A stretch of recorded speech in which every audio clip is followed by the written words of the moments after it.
Hi friends, తెలుగింటి రుచులకి స్వాగతం. ఈరోజు రెసిపీ పచ్చి పులుసు. ముద్దపప్పు పచ్చి పులుసు సూపర్ కాంబినేషన్. పచ్చి పులుసుల్లో కూడా చాలా వెరైటీలు ఉన్నాయండి. ఇప్పటికి ఈ వీడియోలో ఉల్లిపాయ పచ్చి పులుసు ఎలా చేయాలో చూపిస్తాను. ఒక్కసారి నేను చూపిస్తున్న విధంగా పచ్చి పులుసు చేసి చూడండి, మీకు తప్పకుండా నచ్చుతుంది. పచ్చి పులుసు తయారీ కోసం ముందుగా ఓ పెద్ద నిమ్మకాయ సైజు అంత చింతపండుని నానబెట్టి ఉంచాను. ఈ చింతపండు గ్రాముల్లో తీసుకుంటే 50 గ్రాములు. చింతపండుని చేతితో పిసికి చింతపండు రసం తీసుకున్నాను. 1/2 లీటర్ వాటర్ వరకు పోసుకుంటూ ఈ విధంగా చింతపండు రసం తీసుకోవాలి.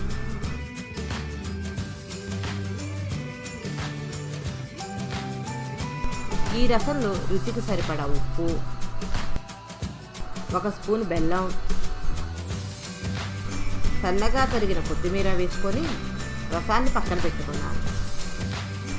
ఇప్పుడు తాలింపు కోసం ప్యాన్లో 2 స్పూన్ల ఆయిల్ వేసుకొని, ఆయిల్ వేడెక్కాక 1 స్పూన్ ఆవాలు వేసుకొని, ఆవాలు చిటపటమన్నాక 2 స్పూన్ల పచ్చిశనగపప్పు వేసుకోవాలి. పచ్చిశనగపప్పు కొద్దిగా ఎక్కువ వేశాను. అవి పులుసులో నాని తినేటప్పుడు చాలా రుచిగా ఉంటాయి. 1 స్పూన్ మినపప్పు వేసుకొని 2 ఎండుమిర్చి తుంపులుగా చేసి వేసుకోవాలి. తాలింపు వేగాక 3 పచ్చిమిర్చి నిలువుగా చీల్చినవి వేసుకొని 2 రెబ్బల కరివేపాకు వేసుకోవాలి. ఇప్పుడు ఒక పెద్ద ఉల్లిపాయ సన్నగా కట్ చేసుకున్న ముక్కలు వేసి కలుపుకొని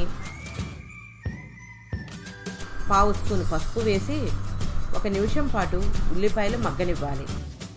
స్టవ్ ఆఫ్ చేసుకోవాలి. ఉల్లిపాయలోని చెమ్మ బయటికి వచ్చేదాకా ఉంచితే చాలు. ఉల్లిపాయలు ఎక్కువ వేగనివ్వకూడదు.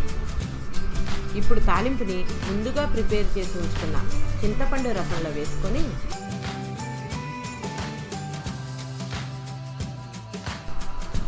ఎండుమిర్చిని చేతితో నలుపుకొని పులుసులో కలుపుకోవాలి.